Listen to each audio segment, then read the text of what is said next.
आदि में परमेश्वर ने आकाश और पृथ्वी की सृष्टि की, और पृथ्वी बेडौल और सुनसान पड़ी थी, और गहरे जल के ऊपर अंधियारा था, तथा परमेश्वर का आत्मा जल के ऊपर मंडलाता था।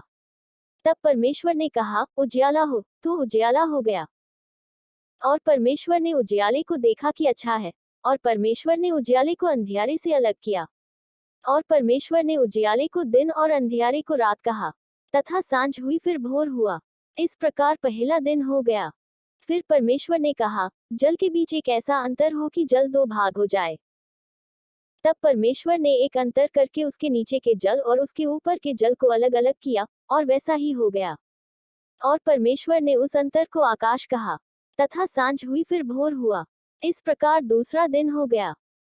फिर परमेश्वर ने कहा, आकाश के नीचे का जल एक स्थान में इकट्ठा हो जाए और सूखी भूमि दिखाई दे, और वैसा ही हो गया। और परमेश्वर ने सूखी भूमि को पृथ्वी कहा, तथा जो जल इकट्ठा हुआ उसको उसने समुद्र कहा। और परमेश्वर ने देखा कि अच्छा है। फिर परमेश्वर ने कहा, पृथ्वी से हरी घास तथा बीज वाले छोटे छोटे पेड़ और फलदायी वृक्ष भी, जिनके बीज उन्हीं में एक एक की जाति के अनुसार होते हैं, पृथ्वी पर उगे, और वैसा ही हो गया। तो पृथ्वी से हरी घास और छोटे छोटे पेड़, जिनमें अपनी अपनी जाति के अनुसार बीज होता है, और फलदायी वृक्ष, जिनके बीज एक एक की जाति के अनुसार उन्हीं में होते हैं, उगे। और परमेश्वर ने देखा कि अच्छा है। तथा सांझ हुई फिर भोर हुआ।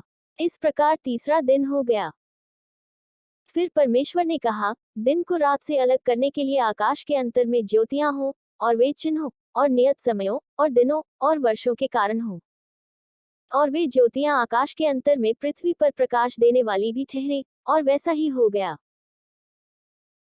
तब परमेश्वर ने दो बड़ी ज्योतियां बनाई, उनमें से बड़ी ज्योति को दिन पर प्रभुता करने के लिए, और छोटी ज्योति को रात पर प्रभुता करने के लिए बनाया, और तारागण को भी बनाया।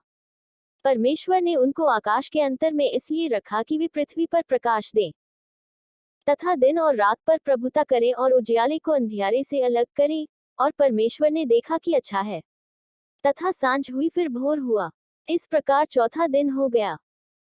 फिर परमेश्वर ने कहा, जल जीवित प्राणियों से बहुत ही भर जाए, और पक्षी पृथ्वी के ऊपर आकाश के अंतर में उड़े।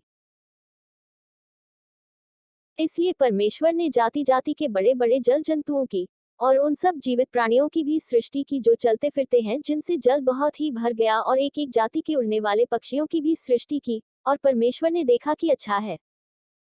और परमेश्वर ने यह कह के उनको आशीष दी कि फूलो फलो, और समुद्र के जल में भर जाओ, और पक्षी पृथ्वी पर बढ़ें। तथा सांझ हुई फिर भोर हुआ। इस प्रकार पांचवा दिन हो गया। फिर परमेश्वर ने कहा, पृथ्वी से एक एक जाति के जीवित प्राणी, अर्थात घरेलू पशु और रेंगने वाले जंतु, और पृथ्वी के वन पशु, जाति जाति के अनुसार उत्पन्न हो। और वैसा ही हो गया। सो परमेश्वर ने पृथ्वी के जाति जाति के वन पशुओं को, और जाति जाति के घरेलू पशुओं को, और जाति जाति के भूमि पर सब रेंगने वाले जंतुओं को बनाया। और परमेश्वर ने देखा कि अच्छा है। फिर परमेश्वर ने कहा, हम मनुष्य को अपने स्वरूप के अनुसार अपनी समानता में बनाएं, और वे समुद्र की मछलियों, और आकाश के पक्षियों, और घरेलू पशुओं, और सारी पृथ्वी पर, और सब रेंगने वाले जंतुओं पर, जो पृथ्वी पर रेंगते हैं, अधिकार रखें। तब परमेश्वर ने मनुष्य को अपने स्वरूप के अनुसार उत्पन्न किया। अपने ही स्वरूप के अनुसार परमेश्वर ने उसको उत्पन्न किया, नर और नारी करके उसने मनुष्यों की सृष्टि की। और परमेश्वर ने उनको आशीष दी, और उनसे कहा, फूलो फलो, और पृथ्वी में भर जाओ, और उसको अपने वश में कर लो, और समुद्र की मछलियों तथा आकाश के पक्षियों, और पृथ्वी पर रेंगने वाले सब जंतुओं पर अधिकार रखो।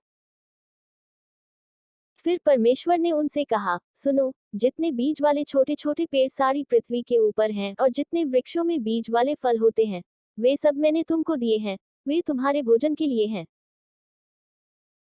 और जितने पृथ्वी के पशु और आकाश के पक्षी और पृथ्वी पर रेंगने वाले जंतु हैं, जिनमें जीवन के प्राण हैं, उन सब के खाने के लिए मैंने सब हरे हरे छोटे पेड़ दिए हैं। और वैसा ही हो गया। तब परमेश्वर ने जो कुछ बनाया था, सबको देखा, तो क्या देखा कि वह बहुत ही अच्छा है। तथा सांझ हुई फिर भोर हुआ। इस प्रकार छठवां दिन हो गया।